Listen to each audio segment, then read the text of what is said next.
Hi and welcome back to my office. Today's subject is all about using a flash in a forest environment. Essential if you want to get a fantastic image. And we'll discuss all of this as we go along. Right, so one of my subscribers was asking me about flash photography. She started to experiment with it and she'd like a bit of a hand, so I thought I'd do a video on it. Now, I've done a few videos on this before, but I've never been really happy with the content, let's say. I thought I'd have another go and hopefully I can help her out and anyone else out there as well. Right, so what I'm going to do is show you how to set the camera up, how I set it up for a forest environment with the flash on, for fast moving subjects, because that's what I photograph. Now the rest will be up to you. I can show you how to do this, but it all comes down to practicing, experimenting on your behalf. You know, when I first started out, there wasn't much on the internet about this sort of thing, photographing birds with a flash in a forest environment. There was nothing. It was all about using a flash for portrait shots with people. Right. So I had to experiment myself. It's how I got skilled at doing this. Knowing when to use a flash and when not to use a flash. You get a shaft of light coming through. It's 100 to 1 that you're going to get there. Occasionally I do, and it's nice not to have to use a flash. Use natural light. But 99% of your time you are going to have to use one if you want a beautiful sellable image. Let's talk about the setup that I have here. I'm in a fixed position. I have my subject will come onto a stage. I have a branch here. I've got a little bit of honey to draw the agile antechinus out. Small carnivorous marsupial, my passion. Right, stop waffling. Tell the people what settings that we have. I have my shutter speed set to 1/1000th of a second to freeze the action. Everything in this reserve, most of the things, are small, fast moving. The birds never sit still. I have an agile antechinus coming out onto my stage right now. Beautiful. Love them. It's eating the honey at the minute. So where was I after I've been distracted? My ISO is set to 1,000 as well, to give me flexibility with what setting I'm going to have my flash on. I have my aperture set to f8 because I am 3 meters away from my subject. I have my flash set to 1/4 of its power because I'm 3 meters away. I know that all this works, and I've also checked and made sure.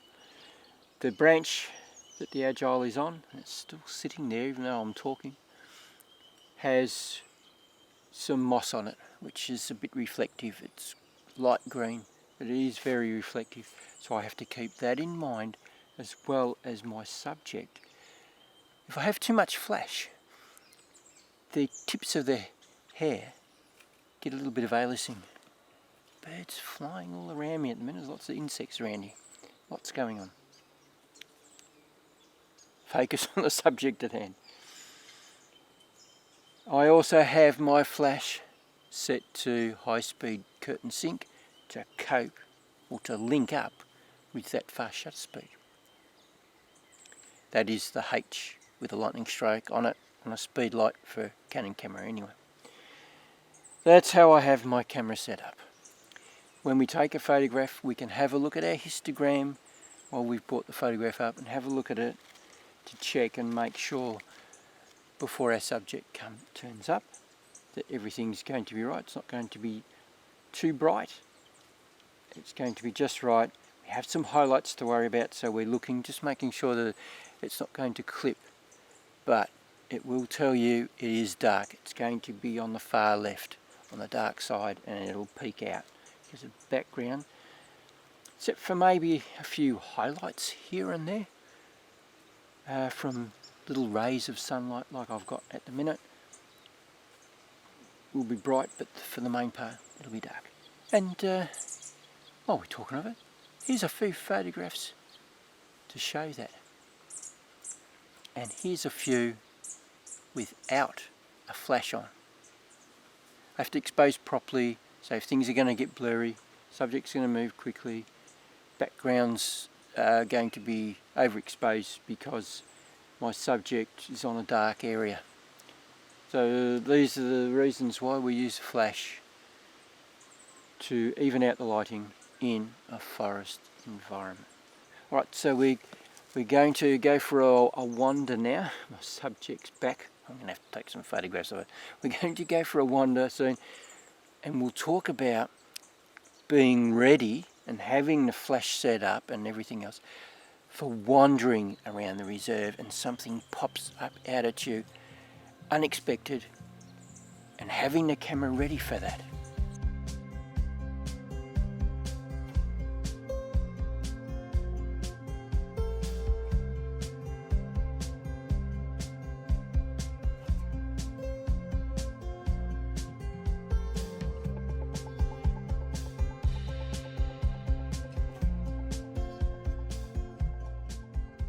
Well, we have typical forest conditions. Harsh lighting, really harsh. Bright sunlight coming through in shafts, and the rest in darkness, in the shadows. And I'll guarantee you the bird's going to pick the darkest area to go and sit on a branch somewhere. It's going to pop out in front of you, not on the shaft of light, but in the dark. And this is why we use a flash, to give us a beautiful exposed image. So I'm setting my camera up pretty much the same as I had before, but for walking the trails I need to have my flash set a bit higher, so I'm going to half power. This is the 600EX second generation flash, so it's quite powerful. Now, because of the lens that I have on, I want my bird, my animal, to be framed properly. So don't usually worry about anything beyond 7 meters. For this lens, that's pretty alright. Half power will work beautifully at 7 meters to 6 meters. There's something else I'm going to do, and that is open my aperture right up, so it's fully open as much as this lens will allow. That matches up with that half power. We don't want to overdo it, but it's all about practicing and learning. Muck around in the backyard, set a couple of things up at different distances apart. Now, it's educated guessing that we're doing, but we know that it's going to work at different distances because we've practiced. We haven't got scared and put up a brick wall because it's all too hard. No, we've practiced and practiced until we get it ingrained in our head what works at different distances. I know my camera inside and out. I live and breathe photography. I know that if I go left, my aperture is going to go open on my dial. If I go the other way, of course, it's going to close up. And the reason why I have it fully open is because, generally speaking, most of the time, things will be at a bit of a distance. So a bird jumps up onto a branch 7 meters away from me. I am ready to go. I don't even have to think about my camera. But anyway, aperture's fully open, flash is on half power, and the rest you know about. Take a shot, got it, beautiful. Pose beautifully for me, off it goes. Another one jumps out at me, just here, 3 meters away. My aperture is open too much. I need to shut it. And I know if I go 1, 2, 3, that is f8. And that'll be good for about 3 meters away. Gets into a good pose, bang, I've got the shot. Now, Got 2 shots, beautiful. I start to walk away, having a look at my shots. The bird turns up just here 2 metres away. What am I going to do? I'm going to click the button so that I get away from the photograph for starters. I'm going to go 1 more click of my aperture ring. Should be all right. But hang on a minute. It's a white, bright subject. That means it's reflective. It's going to be too bright because I know I experienced all these things before. I can go 1 more click to the right and that might be all right. If it's not, and as this goes for any of the distances, if they're a little too bright, we're shooting in RAW. We can drop the brightness down, vice versa. A little bit dark. Oh, it's okay. Sorry, I'm in the background. I need someone to have an interview with.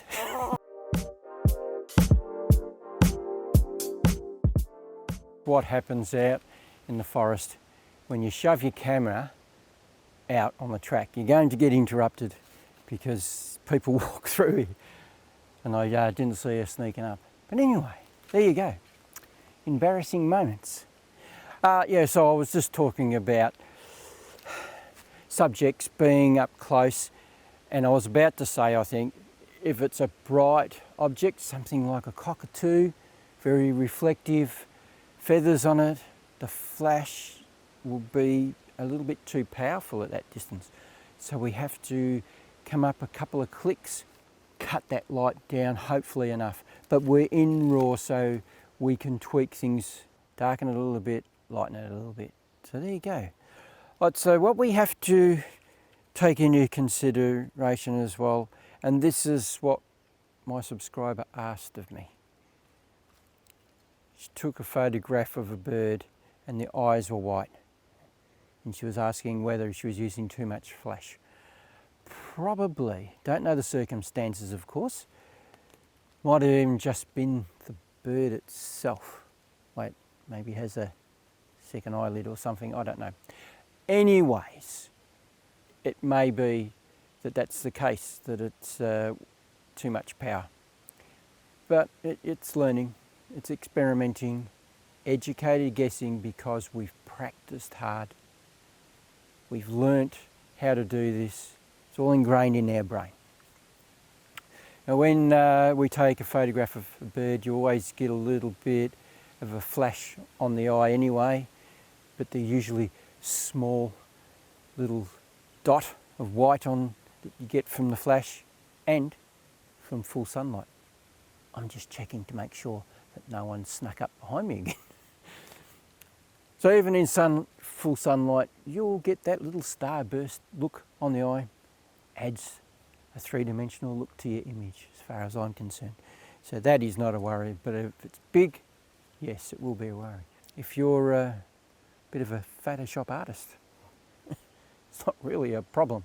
Let's talk about, you see an owl out in the middle of the day, sitting on a branch, beautifully set up for you. Steely eyes, or red eyes, is going to be a problem, of course it is. So how do we deal with that? Because it's sitting on a branch, it's looking at you, it's awake, but it's not too concerned.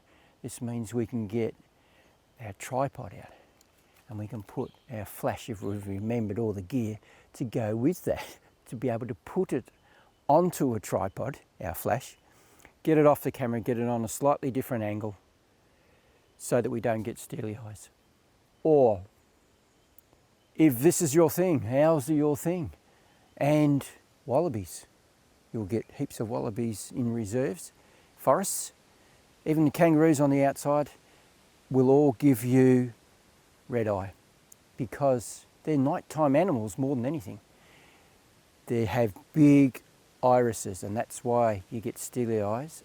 And I forgot to mention, and it's why you don't get steely eyes rarely. I have seen people get it, I don't get it. It doesn't happen to me. But you don't get them with daytime birds normally because they have smaller irises. So that's how I would deal with red eyes.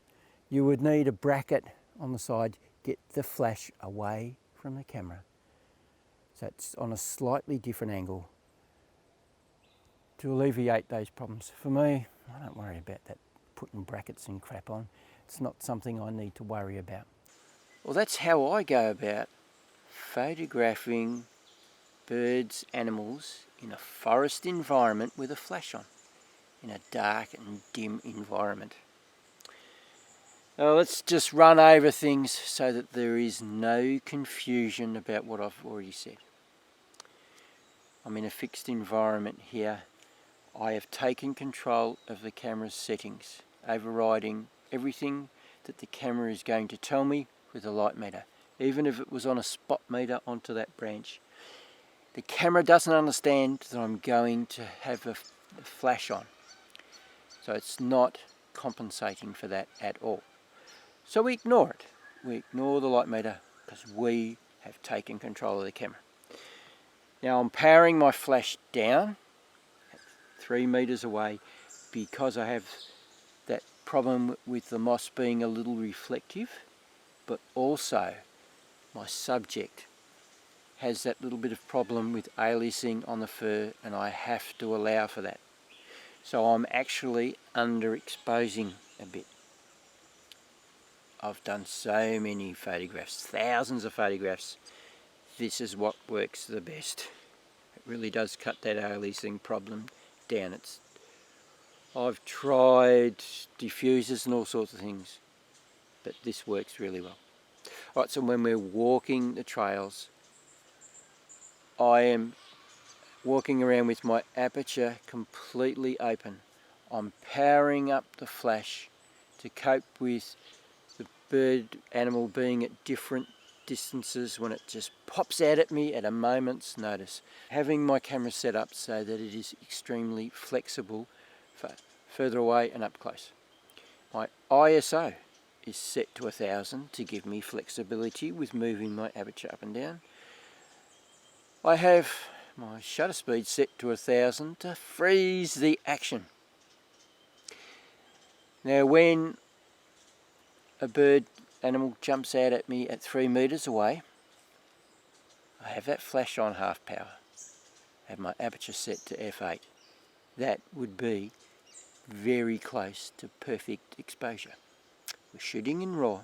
If it's not, I can brighten it or tame it down, because it is educated guessing. It may not be exactly 3 meters away.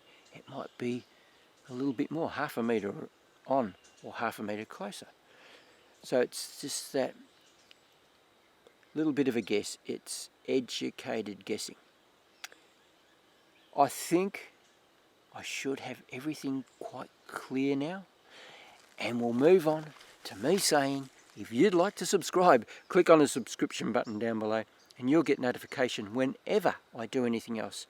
And if you'd like to go and have a look at my channel, click on the icon down below. Man, I have done so many things, from talking about photography tips, talking about filming wildlife, audio equipment, accessory reviews and camera reviews. Oh man, I've done it all. Go and have a browse. There must be something there of interest to you. Now just remember, if you don't do, you don't get. So get out there and start photographing and filming wildlife. And practice, practice, practice. So there you go. I'll catch you on the next one. See ya.